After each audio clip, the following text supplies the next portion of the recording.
I am so excited, though, to see what this team becomes in these next few months. I mean, dude, it's almost November. The freaking MLS Cup's going to wrap up, and shit's going to go down. Acquisitions, trades. We'll see what this, it's time for this team to put their money where the mouth is. Mm-hmm. They've talked a big talk. They're like, hey, we're going to do this, this, and this in the offseason. It's, 3 transfer windows, but it starts now. Yep. We'll see, right? Thanks for listening to KC Sports Network, proudly presented by Emprise Bank. If you're thinking about starting a business or know someone who is, check out Emprise Bank's SBA loans. It's always good to know your options, and they can be your partner in possible. What's going on, everybody, and welcome back to another episode of No Other Pod. And ladies and gentlemen, the 2024 Sporting KC MLS season has officially and mercifully come to a close. I'm Jimmy, along with my good buddy, Daniel Kooser. Dan, how you doing, my friend? Look at this. Got that 2025 optimism going on. It starts today, baby. New day and new year.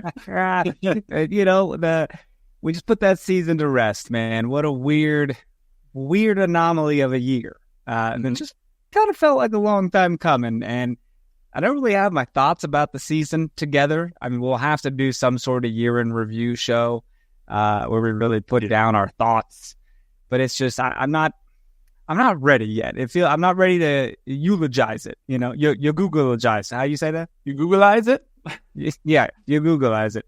It was a weird year, and Saturday was no exception, my friend. Holy shit. Well, it started, we'll talk about it. It was weird when we saw the injury report leading up to that game. It was like, okay, well, you know what? This is going to be different.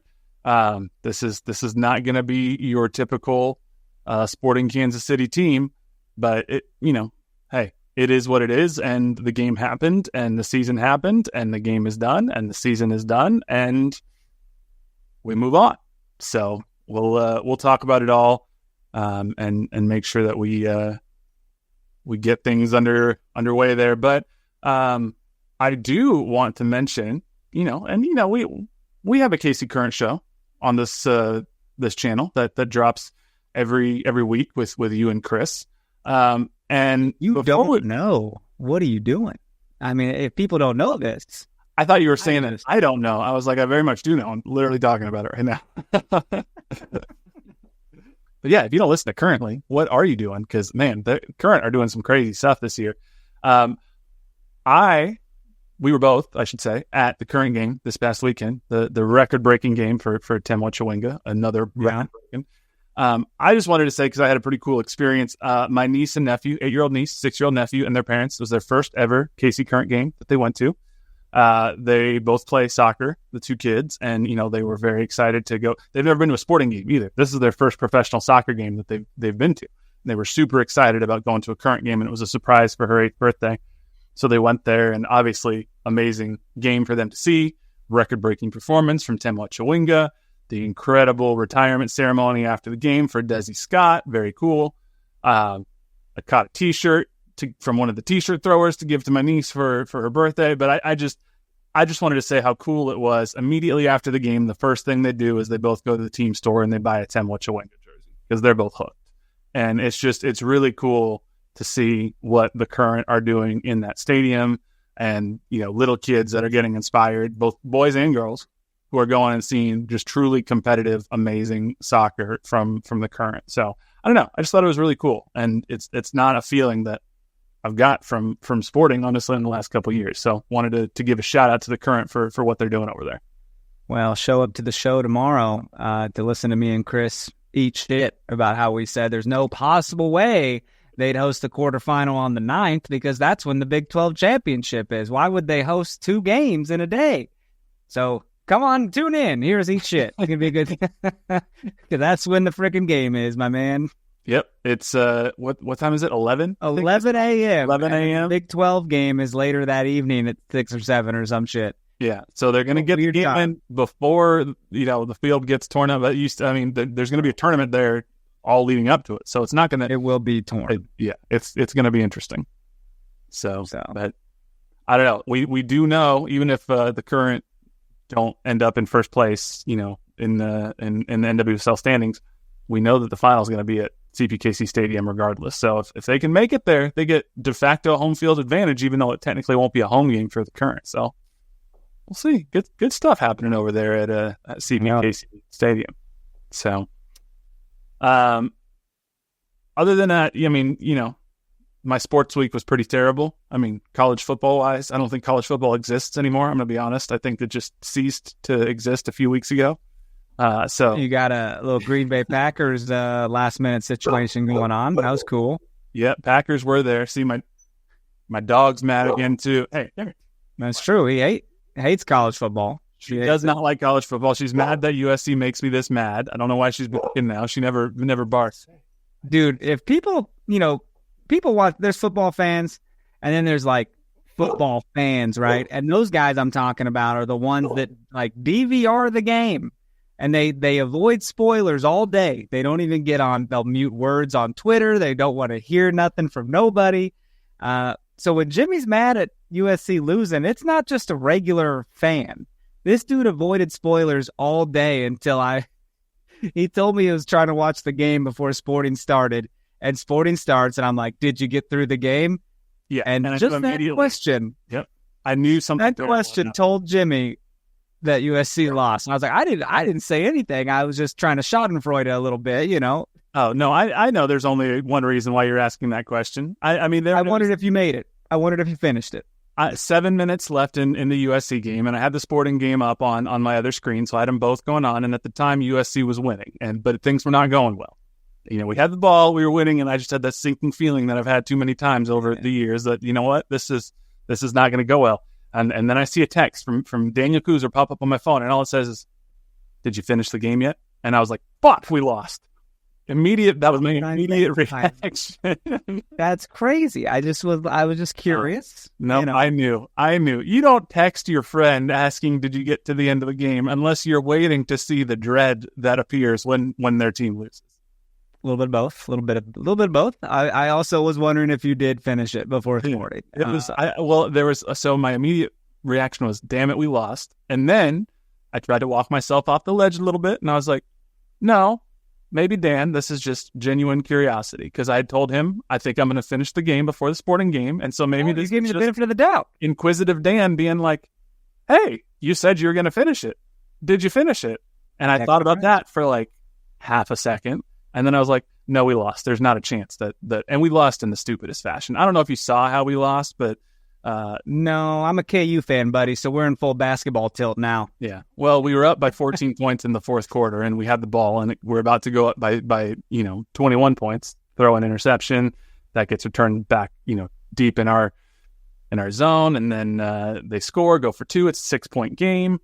We get the ball. All we got to do, we're about to kick a field goal with 2 minutes left, make it a 9-point game. We're going to win. It's a 41-yard field goal. Not that hard. Anybody should be able to do it. And gets blocked. Blocked field goal, returned nearly back for a touchdown. They score a touchdown with less than a minute to go, and that's all she wrote. Lost by 1 point. So it's horrible time. I did have the all-time funniest sports announcer call happened in that game. I wish that I would have thought of it before now to send it to Nick to play. But right before halftime, Maryland had the ball, and they had no timeouts left, and they should have just spiked the ball, but for whatever reason they didn't. They stand in the shotgun, and they hike the ball, and the snap is bad. It's a fumble. USC recovers. It ends, and the announcer just loses his mind. He goes, "Oh my God, it's a disaster. What a bad idea." And he's just freaking out. I was like, first off, it's halftime. It's not that big of a deal, but I've never seen a guy lose his mind like that on a radio call or a play-by-play call. So I got to tell you, I didn't mind Tom Brady's commentary yesterday for the Chiefs game. Yeah. I particularly liked when like something good happened that was just kind of crazy, and he just starts laughing like it's just like he just couldn't believe Mahomes or Kareem Hunt could do that, or Xavier Worthy was that fast. He would just go. Well, there was one point when he called Mahomes a stud, but he said it with like a little bit of like ice and he goes, "What a stud!" Yeah, I would Just like that. it, and I was like, "Whoa, okay, Tom." It made me feel good. I was like, I want to be a stud. Yeah, I want Tom to think I'm a stud too. I think Tom thinks we are studs, man. Absolutely, Thomas Brady. Timothy, not here. What a time, dude. I kept seeing like people say that he can't be biased or he can't be negative now. Can't be critical of other teams or the officials because he's was officially confirmed as a minority owner of the. But he can still provide great like insight to the game, which I thought was kind of neat because he said something. He's like, dude, Patrick breaks every quarterback rule I ever learned. And I was like, that's interesting to know. Yeah. You know, well, that little run that Pat did, that little like 30-something yard scramble where he just was a little wizard on the sidelines and then just decided to run for 20 more yards. I mean, that was weird. He's like, I'm going to step out. Fuck you. I'm just kidding. Yep. But hey, it was if you bet on the Chiefs, you made some money because they were underdogs. Yeah, which is the most asinine thing in the world. What are we doing? Stop counting them out. These people every year. Is this the year they are bad? Shut your fucking mouth. I had a buddy who lives in Missouri who's like, got to drive to Kansas today to get the Chiefs as underdogs and made like $40 just to go over there and bet Chiefs money line. So just 40? What do you put on? I mean, we're not, I don't know. He doubled his money to make $40. I don't know. But I mean, we're not, I don't roll with people who are throwing like hundreds of dollars down on games. Well, I don't know. I just know if I got into sports betting, like I would have a problem. I just know myself and I can't dabble because I would be in trouble. See, that's why I do like micro bets. I call them. They're like $1, $2, and even if I lose, you can take care of yourself. You know, like when to stop. I can just tell. Well, 2 years ago, I put money into the apps because they had all the specials. It was like if Patrick Mahomes throws for 1 or more yard, double your money up to $50, and it's like okay. So it's like that's how they get you hooked. That's like you put $50 in, and if Patrick Mahomes throws for 1 yard, suddenly $50 is $100. Isn't this fun? Isn't this easy? And so you do that, you get hooked. And I took the $50 that I put into the app out immediately. And I'm like, okay, well now I have $50 of basically free money and I can just play with that. And I did that on all the apps and that's sustained me over the last 2 years. And if I get to a certain level, if I get up to $125 in an account balance, I take 50 out. So I have real money that I've made and then I work my way back up. Sounds very responsible. I think I would be like putting it all on black, baby. You're like $100 on Alabama to beat Tennessee. Ooh, that wouldn't have been good. Yeah. So, man, I don't know. It was, but the Packers won, so I'm okay. But anyway, weird sports weekend, weird sports year. So it's just been a wild one in terms of results on the field across all the leagues. Yeah, I mean, it's just been a crazy sports year in Kansas City, though. I mean, sporting was bad, but everything else has been kind of fire. Yeah, all the way down to the Royals and KC Current over there. Mm-hmm. The Royals had a fun year, even if they didn't get to the ALCS or the World Series. I mean, still, successful year. So it's a good time for the Royals to and future's bright for them, and obviously the future's always bright for the Chiefs as long as they got Patrick Mahomes and Andy Reid there. So it's not a bad time. And current still going. So let's take a break here real quick before we jump into the sporting game and then talk about what's next for the offseason. So we'll be right back. Looking for tickets for your next event? Tickets for Less is your number one source. Save big on every purchase when you use promo code KCSN at ticketsforless.com. I love a great deal as much as the next guy, but I shouldn't have to jump through flaming hoops just to save a few bucks. Saving money should be easy with no BS. So when Mint Mobile said it was easy to get wireless for just $15 a month with a purchase of a 3-month plan, I had to call them on it. And it turns out it really is just that easy. At Mint Mobile, you can get $15 a month with a 3-month plan of premium wireless service. The longest part of the process with Mint Mobile was the time I spent on hold trying to cut my old provider. So to get started, go to mintmobile.com/KCSNNOP. There, you'll see that right now, Mint Mobile has 3-month plans for only $15 a month, including the unlimited plan. And all plans come with high-speed data and unlimited talk and text on the nation's largest 5G network. So you can find out how easy it is to switch to Mint Mobile and get 3 months of premium wireless service for just $15 a month. To get this new customer offer and a new 3-month premium wireless plan for just $15 a month, go to mintmobile.com/KCSNNOP. KCSNNOP. That's mintmobile.com/KCSNNOP. Cut your wireless bill to $15 a month at mintmobile.com/KCSNNOP. $45 upfront payment required, equivalent to $15 per month. New customers on first 3-month plan only. Speed slower above 40 gigabytes unlimited plan. Additional taxes, fees, and restrictions apply. See Mint Mobile for details. Gonna blow your mind here, bud, and you're gonna hate this. You're gonna hate it so much. But I saw Smile 2. Oh, you're gonna hate it. It was so crazy, dude. Was it? I see all the ads, and I'm like, I don't want to watch this. I mean, is it great? It's a great movie, absolutely. But it had some jump scares where, like, I was more scared because I had my hand on my wife's leg, and she nearly jumped out of her seat, and that scared me more. What a time! I haven't seen Smile 1, but I don't. It's wonderful. I don't know. I just, horror movie. I have this love-hate relationship with horror movies where, like, I kind of want to like horror movies. Like, I like almost getting scared, but I don't like actually getting scared.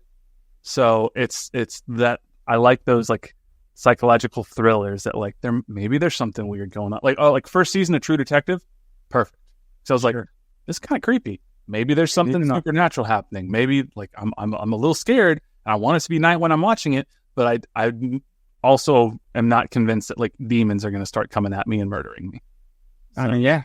Smile 2 is all about a demon. I mean, it is. See, that's where I don't need something else. The less demons in my life, the better. I'm going to go out on a limb and say. So fair, totally fair. You need to stay more in the like Goosebumps category. I've heard you watch Goosebumps. I've heard that the new Goosebumps is pretty good. Probably heard it from me. Well, I think I've heard it from you, and I think I heard it from my cousin. We're like, you should watch Goosebumps. It's good. Nice. So pretty wonderful. That'll be my spooky season show that I'll watch here over the next handful of days before we get into Thanksgiving time. Let's talk about this game. Sporting Kansas City. You're gonna force me. The injury report that came out. Some of the players that were listed as out in advance of the game: Jake Davis, hamstring; Andrea Fontes, knee; Danny Rosero, ankle; Johnny Russell, groin; Kyrie Shelton, calf; and Remy Voltaire, calf, with Nemanja Radia as questionable. So all the starters. Not a great list. No right backs available, because with Kyrie and Jake out, you're like, cool. Who are we going to start at right back? We don't have any others. The last one was Caden Pierre, and he is now in Europe. So was going to be interesting to see. One player who is not on the injury report, Tim Melia. He was not listed on the injury report. Excuse me. He's been dealing with some stuff off and on throughout the year. Could have told you that he wasn't going to play when I saw him at CPKC Stadium earlier in the day on Saturday. So yeah, he did not make the trip. That was a pretty good hint that he would not be playing. Some people took issue with that online, which I thought was a little funny. I mean, I don't know. What's the issue? They were like, why he wasn't on the injury report? Why wouldn't he travel with the team? Why is he, shirking his responsibility? And I'm like, and Daniel Sperry, to his credit, was like, who cares what a man does if he's not going to play on a day off with his daughters? Like, let him live his life. I mean, but also, like, it is possible to, like, pick up a knock after the injury report comes out, like, or right. You wake up and something just feels bad, and the injury report comes out, like, the day before the game? It came out on the 18th, yeah. So, I mean, there could have been something that happened after the injury report was put together. Or, quite honestly, it could have been Peter was like, you know what? This game doesn't matter. I'm going to start Pulse Camp. I'm going to have Shayway as the backup. Tim, you have the day off. So why not? I mean, it's a game that doesn't matter. What are we worried about? Oh, we really need Tim out there. For what?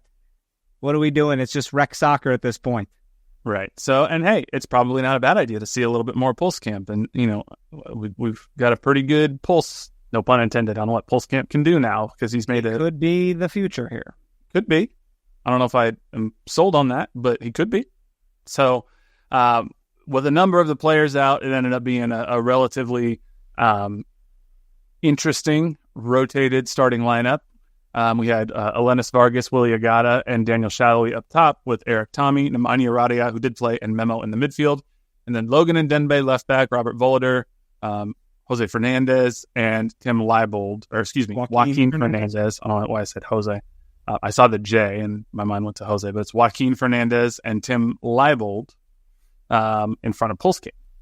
And, the bench was a little different. Polito was available on the bench. That was just felt the only name that, is a regular contributor. But then, Danny Flores, Chris Rindov, Ryan Shaway, Castellanos. It was not an overly deep bench that Sporting Kansas City put out. So, and it didn't take long for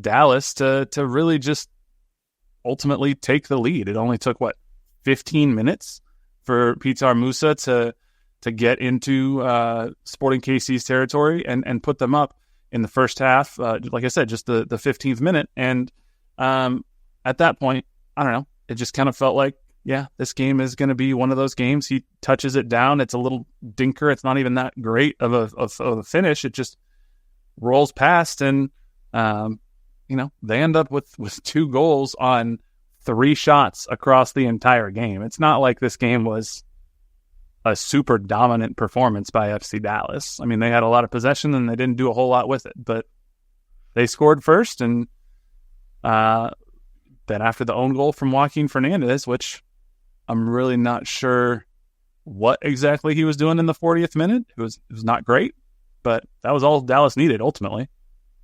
Look, outside of the goals, obviously, there's not a ton to talk about in this game. I mean, there was no one really had full control of the ball. Passes were kind of lackluster. The speed was kind of off. It just felt, and maybe I was biased. Maybe the whole time I was like, what am I doing here? I can't believe I felt more obligated to watch the game than wanting to watch the game. I was like, I have a podcast. I got to watch the game.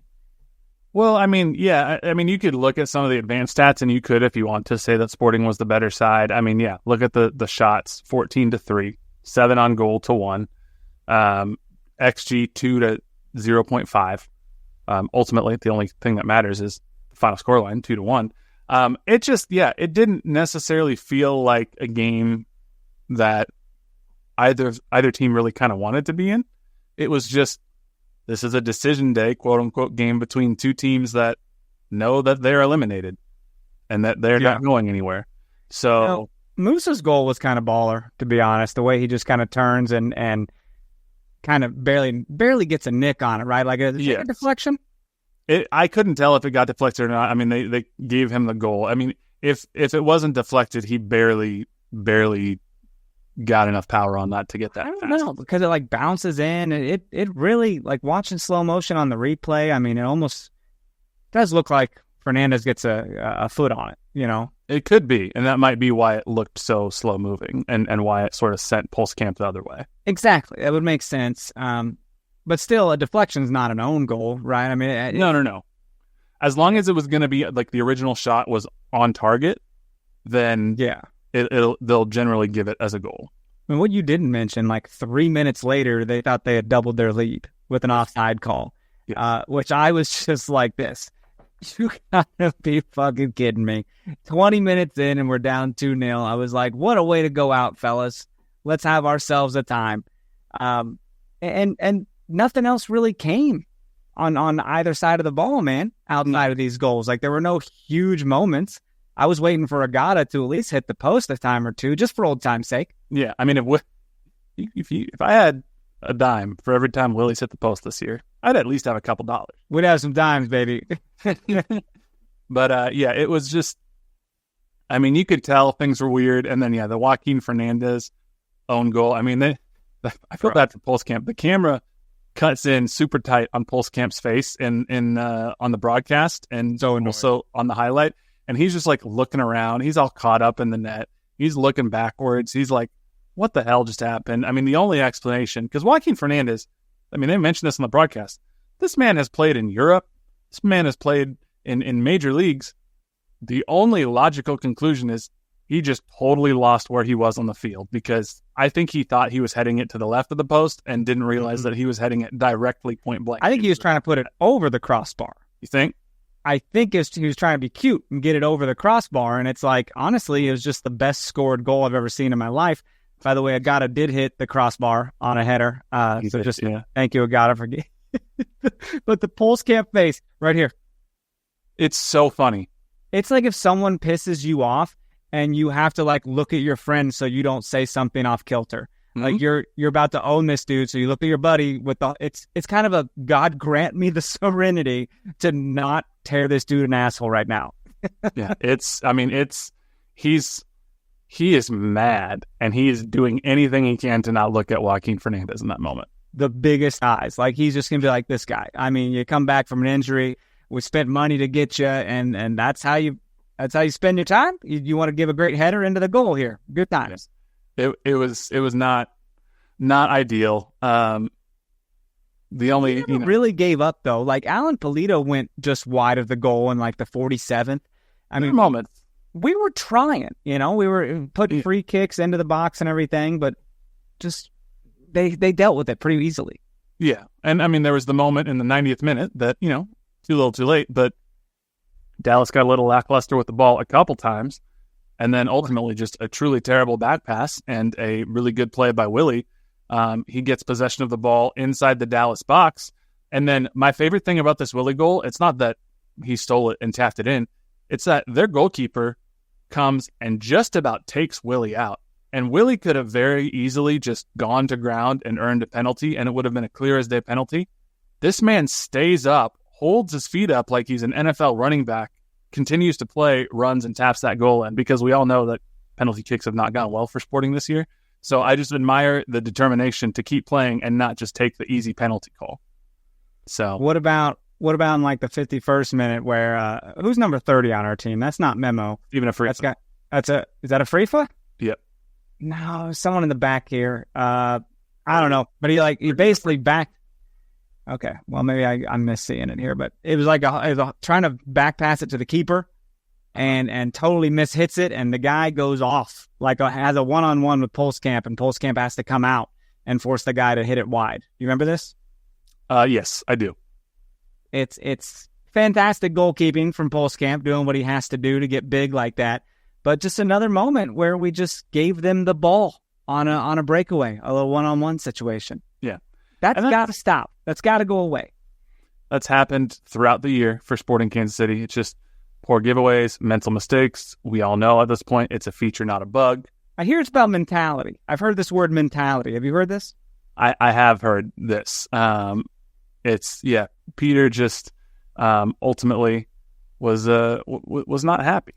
With the mentality, with the intensity. He was asked, it was a question about center back Joaquin Fernandez. They asked, how they thought he played. And he goes, I thought the first game was really good. This game he was solid. It was different for him because we were playing away from home. He hadn't played away from home yet. There's a lot to work with there. We'll see how it goes. And then he pivots. He goes, the guys who are coming back next year are going to have to be ready for a different challenge, different intensity, because what happened this year was not enough. And if you combine that with something that the announcers said on the broadcast where they were talking to Peter Vermes, and he was saying that, I don't know, I used to approach things a little differently back in the day with former MLS players, a different era. And, maybe I need to get back to some of that a little bit more with some of these guys. And I kind of was reading in between the lines with that. And it's like, I think Peter thinks he needs to be a little bit more challenging, a little bit more direct, a little bit more almost like drill sergeant-y. Because I think he tried to step back from being that. He did. And I think that's what he's saying is he goes, if I need to change anything, maybe I need to go back to a little bit more drill sergeant Peter. Then do it then. Do that if that's what wins games, because that's what you're paid to do. Yeah. And I think it's, there's a and this isn't just unique to Major League Soccer. I think this is a balance that a lot of coaches across professional sports and college sports and probably down to high school sports are trying to figure out too, is because, back in the day, they would just belittle players. Scream in their face like you could get away with everything except for murder, just about. And then, a lot of good things have happened, and in sort of that era of player empowerment, it was like, hold on, just because you're the coach doesn't mean you can belittle and demean me and scream at me or whatever. So the pendulum has swung in a lot of ways to more of like a player's coach type deal. And, mental health is really important, and players have been more outspoken about mental health, etc. But I still think there is a balance between a coach has got to be able to identify and critique errors and discipline players without going over the line. And I don't know, maybe Peter feels like he swung too far one way and he needs to move that pendulum back a little bit. I don't know. It'll be interesting to see. Yes. No, I think it's definitely clear that if players are back next year, that at least in Peter's mind, he is going to push them in a way that they have not been pushed in a couple of years. So we'll see. I think a lot of fans might think that's a good thing, because despite what is known at this point, that Peter Vermes is not going anywhere next year, we still get a lot of people, at least I get a lot of people in my comments whenever Peter talks about intensity or whatnot, where they're like, starts with the coach, whose job is that? So, and I think this is Peter saying, yeah, I'm going to change. So we shall see. But see what happens. I did feel a little bit bad. Willie just seemed tired and like he didn't really want to be there. And he got asked the typical, what did you see on your goal? What'd you think about the game? And then I asked him like, hey, what are you going to focus on just personally this offseason? What do you want to get better at? And, he answered a little bit, just stay focused, keep scoring, listen to the big players and the big boss on the sideline. He calls Peter the big boss, which I love. But then he kind of transitioned and he goes, but personally right now, I'm not even thinking about next season. I just want to go see my family in Nigeria. It's been a long year without seeing my parents. I'm not even thinking about football after this game. I want to see my family. I was like, I just kind of felt bad for him. I was like, now I kind of want to cry a little bit. I know, this dude just wants to go home. And I think that's go home. Yeah, that's the hard thing in a game like soccer that I don't think we realize a lot of times as fans is a lot of these players come over here and they don't see their family for, damn near a year. And so when they're going through a tough season like this and they don't get to go home and sleep in their beds next to their families that they're, used to every single night and all that, we all got to go home and do that. I feel bad, but hopefully this offseason is going to be a good reset for some of these guys. So there's certainly going to be some people who are not going to be back next year. We don't know specifically who they are. Sporting did put out a video at the end of the year on Twitter. We were going to play it. I don't know if we need to play it because it's kind of sad.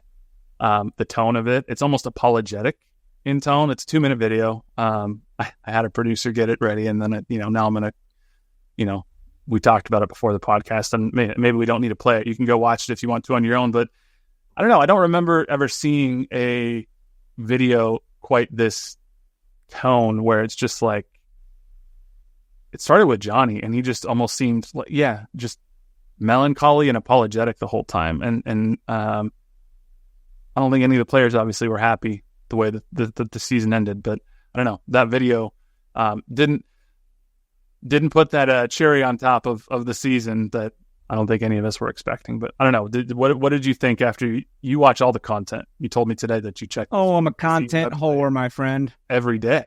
Yeah. I check the site. I gotta keep my finger on the pulse. But it seemed like a thing, a scripted thing, really. Make sure, except for Johnny's. Johnny seemed a little more. Johnny's was hard. Everyone else has felt a little scripted. Mm-hmm. Maybe Johnny's just a better actor. Who the hell knows?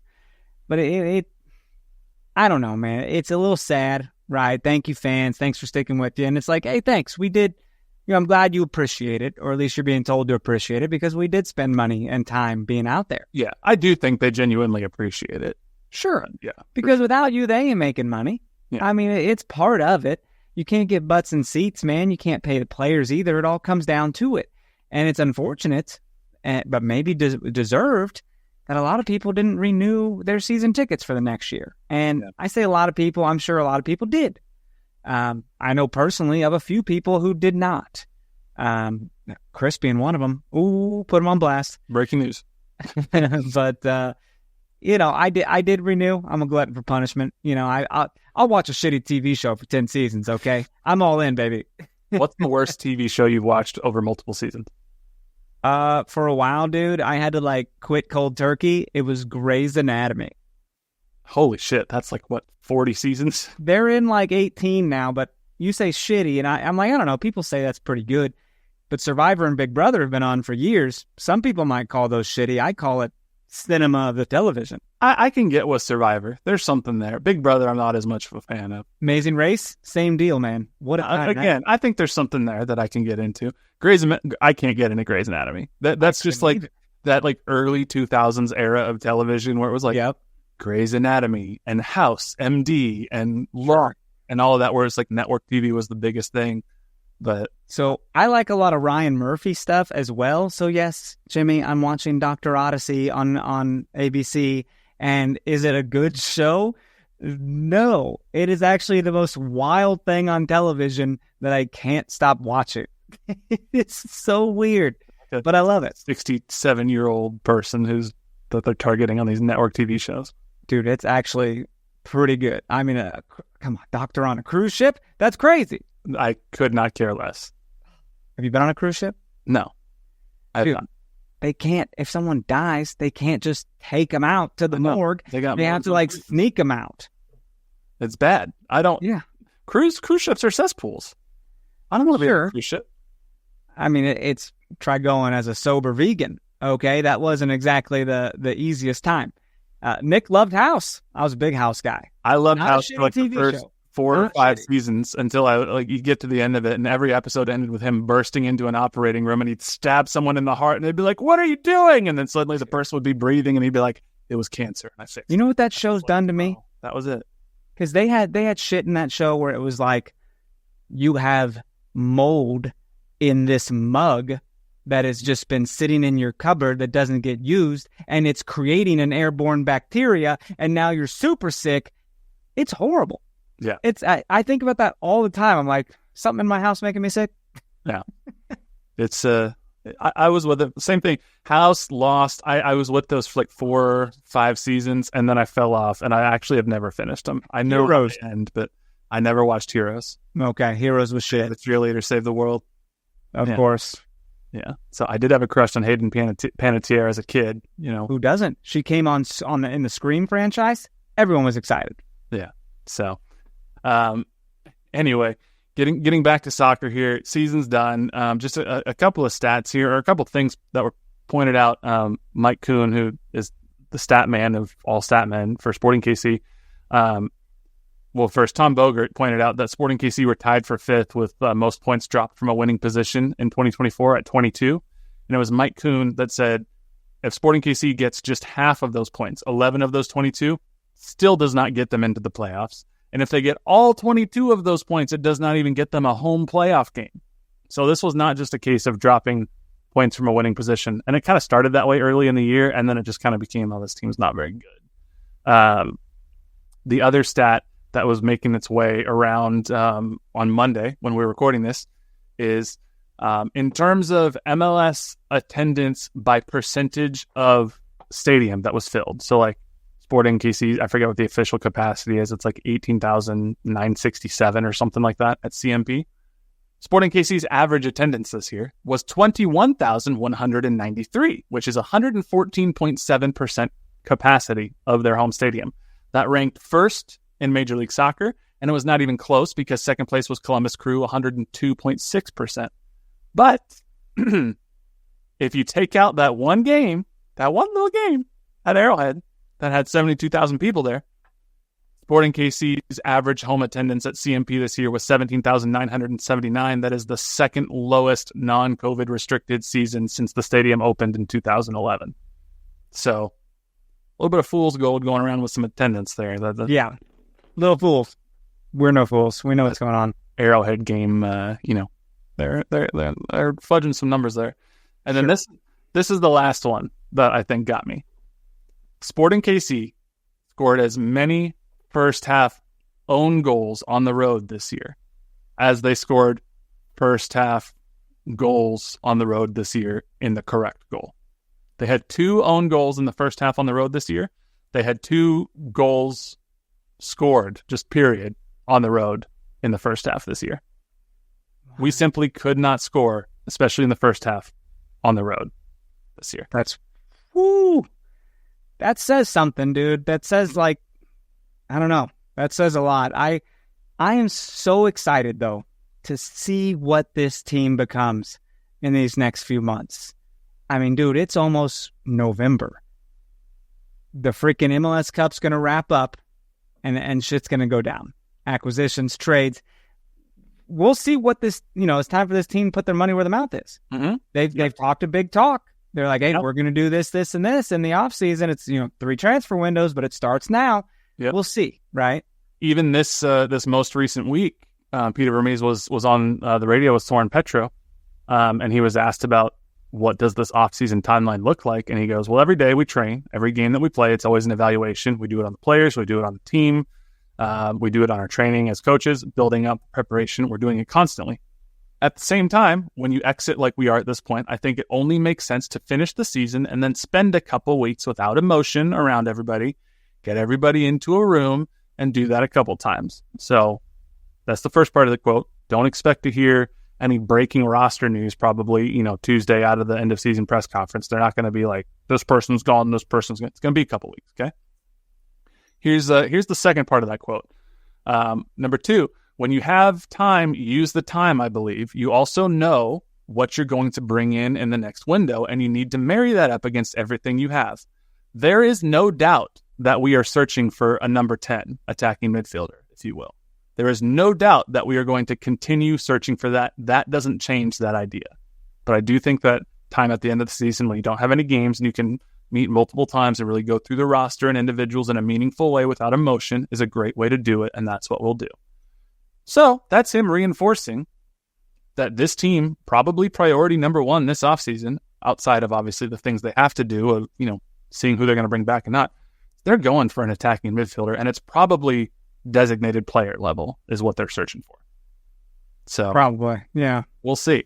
Which I don't know where that leaves Eric Tommy.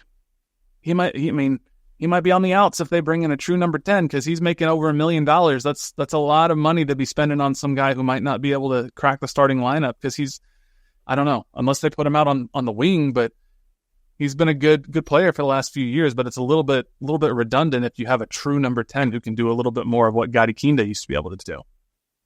So yeah, and was this a contract year for Tommy? I think he's got an option. The club can exercise an option. They got walk. Yeah. That's quite interesting. Mm-hmm. So that's about as blunt as Peter can get, was saying that, like, we are going for an attacking midfielder. And if you're Eric Tommy and that's typically where you've played over the last couple of years, I don't know how that sits with you, but you got to know that puts your general starting position at risk. So, yeah. They brought him in out of necessity when Gadi Kinda was injured for an entire year. He was not part of the original plan. And like I said, I love Eric Tommy. I think he's been very good. He doesn't have that. He's a much more direct, he's very German, much more direct player, doesn't have that creativity that I think Sporting sort of needs in that attacking midfielder position. So yeah, for sure. I don't know, but I'm happy to put this season to bed, man. It's been frustrating doing this week in and week out with you. It's not really fair. I have people that'll ask me, hey man, which one of the shows do you like doing better? And it's like, gotta tell you, I'm not having a good time with Jimmy right now.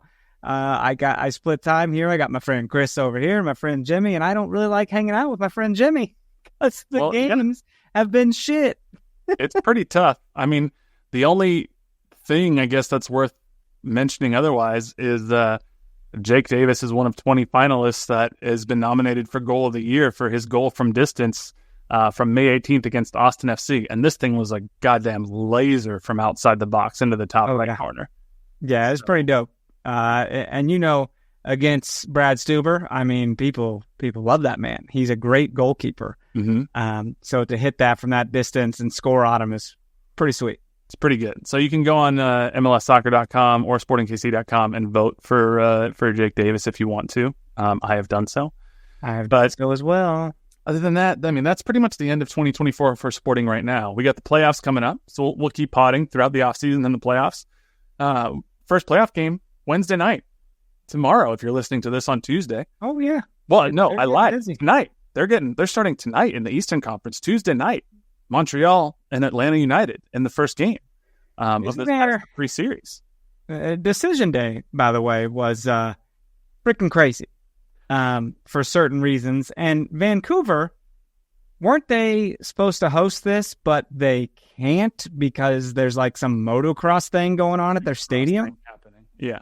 That's unfortunate that you're in the playoffs and have a home game but cannot host it. Can't do it. And if somehow they were to make it to MLS Cup finals, the final, which they probably won't, and if somehow they had hosting priority, which I don't even know if they can, except for maybe, I don't know, I don't have the standings up right now, they might technically be able to have hosting priority over, Atlanta and Montreal. So if it were like a Vancouver versus either Atlanta or Montreal MLS Cup final, Vancouver would have hosting priority. They can't have it at their home stadium. You want to know why? What's going on? You want to know what else is happening on MLS Cup Day at BC Place? What? It's a little thing called the Eras Tour. Oh, shit. Taylor Swift is at Vancouver's home stadium when MLS Cup final is happening. So that's pretty dope. The team that I am picking to want to go to MLS Cup final is the Vancouver Whitecaps. Absolutely. I want for Team Chaos. I want them to get to the final against either Atlanta or Montreal and have MLS to be like, God damn, we're getting booted by Taylor. Well, hey, I mentioned last week to you that I'd be, keeping an eye on the LAs, man, in the Western Conference, and that had no shortage of drama, bro. Wild. Like, there was a point where, like, LAFC was going to jump them for the top seed. Boom, they were going to get it. And then Galaxy pulled one back or something, and they were going to... Yeah, and PK. Time. Gabriel Pett converted, and there's a video that LAFC's put out there where you just see the fans are all in the stadium. They're watching on their phones. The players are out there. They deflate. It's like, damn. They deflate. And then, boom, Houston scores on LA. In like the 10th minute of 7-minute stoppage time. Yeah. And boom, LAFC now hosts, it now has the number 1 seed. Mm-hmm. What a crazy 15 minutes that was for them. Just nuts, dude. Just the emotion, the swing back and forth. And so now, LA, they don't have to even worry right now. I mean, they're going to be fine. LAFC. I mean, LA Galaxy now have to play Colorado, and then LAFC will play the winner of the Vancouver and Portland best of 3. So it's going to do my best to try to keep up with these playoffs here. Maybe not watch every game, but you certainly could watch every game because they're no longer stacked, right? Right. I do wish. Oh, I lied. I kept saying best of 3. The wild card game is a one-off, right? So it's just a one-off, and then the round 1 is a best of 3 series. So Vancouver, so Montreal and Atlanta tonight, and then Vancouver and Portland on Wednesday night. Those are just one-off games. Winner moves on, and then a huge freaking break after that best of 3, just like last year. Remember that? Mm-hmm. That's quite weird. Go ahead and let all the teams get out of form and out of their routine and come back and see what happens. Yeah. So it'll be interesting to see how this all goes. But I don't know. I mean, I kind of wish MLS Cup playoffs were like they were back in the day where it was just single elimination all throughout because I like the chaos. Yeah. It feels like there's a little bit less chaos when it's like, oh, this was a best of 3 series. And it's really strange to me that there's only one round that's best of 3. I didn't mind the aggregate portion of the playoffs, though. I didn't hate that. It's just go out there and score goals. Score more goals than the other team in 2 games, and you will. And the strategy of like, we got 2 goals on the road. Now, do we kind of sit back at home? Like that, I like that. I agree with you 100%. If you're gonna do 2 games, do 2 games 1-1 and have an aggregate. I think that there's some gamesmanship that makes it fun and exciting. This best of 3, it just feels like they're kind of trying to make it a little bit more like every other American professional league playoff system. But I don't know. I'm rooting for Vancouver and either Montreal or Atlanta. I want chaos. Vancouver, Montreal would be hilarious because you'd have 2 Canadian teams that do not like each other and all of America just be like, I don't give a shit. So, well, 2024 does mark the year of the best team in Major League Soccer of Miami. Oh, yeah. Breaking the points record, man. I feel like that record gets broken every other year by somebody. It was pretty Toronto crazy. Recently, is that right? Not that long ago where they did it. Cincinnati was close, I want to say. Very. If they didn't break it. Didn't LAFC do it? LAFC might have, they either broke Toronto's or real close. Yeah, I mean, these teams just keep getting better. And then Miami also got chosen by FIFA to represent MLS at the Club World Cup because they were like, well, they're the regular season winner, so they're the best team in the regular season, which is bullshit because if it would have been, let's say, LAFC, that would have been Supporters Shield, there's no way they'd be announcing right now the LAFC are in the Club World Cup. They'd be like, well, let's wait and see if Miami wins MLS Cup, because if they do, well, they're the champions, so we get Miami. They just want Miami. They want right. Of course. I mean, they're the flashy pick, right?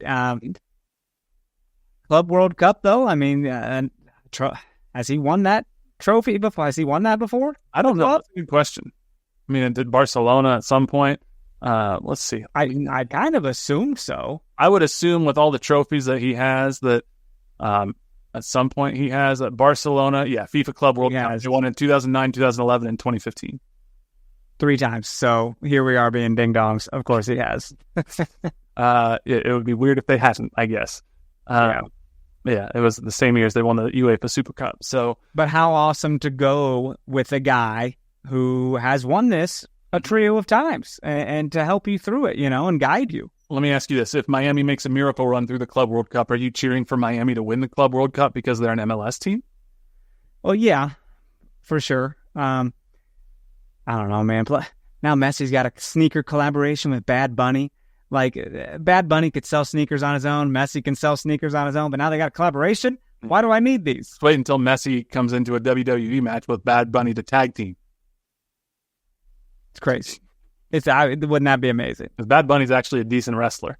Times he wrestled, like when he wrestled against Damian Priest and whatever they called it, like a San Juan street match, and they're just beating the shit out of each other with trash cans. And whenever he teamed up against The Miz or with The Miz or something, that was fun. He's good. He actually likes good at it. So, the only other thing I was going to point out before, because we're running out of time here, is we did get our first bit of news regarding the 2025 MLS season. We got official confirmation that San Diego FC's first match will be opening weekend, either February 22nd or 23rd, away at the LA Galaxy. So they'll stay in Southern California and they'll play the Galaxy. And their home opener will be March 1st against St. Louis City SC. So St. Louis traveling to San Diego to Snapdragon Stadium to open that for San Diego FC. And there's a lot of roster building for that club to do before we get to opening day next year. But we'll see how they do. So absolutely, they do. Their star player right now that they've signed is Chucky Lozano from Mexico, the international, the winger. He plays for PSV Eindhoven over in the Eredivisie. But he's a good, well-known Mexican player. It's a really good signing. Especially to tap into the Mexican fan base in San Diego. So curious to see how they build around him. But that's what we got. So 2024, it's done. Like you said, we'll do more of a retrospective later. We'll figure it all out. But right now, it is what it is. So we'll continue to comment on like sporting news and whatever else. But for sure. This is probably going to transform into quite the MLS playoffs podcast. Yeah, we'll do MLS playoffs. We'll probably try to get some interviews with some people, get some thoughts maybe from some people from the league, some commentators, see if we can get their thoughts on what sporting needs to do. So we'll see. But thank you all so much for listening. We always are looking for you to text in your thoughts to us on the KCSN hotline powered by Mint Mobile. So if you want to go ahead, you can send in those text messages to 913-407-6524. That's the KCSN hotline powered by Mint Mobile, 913-407-6524. And make sure you leave us that 5-star rating and review. Follow us on Twitter and Instagram at NoOtherPod, at Dan Kooser, at JCMac03. Shoot us an email, nootherpod@gmail.com. Or check us out on YouTube, KCSN Soccer, or via the Kansas City Sports Network app. But until next time, he's Dan. I'm Jimmy. We'll catch you all later. See ya. And because Joaquin scored his first goal, Holiday Distillery toast of the match.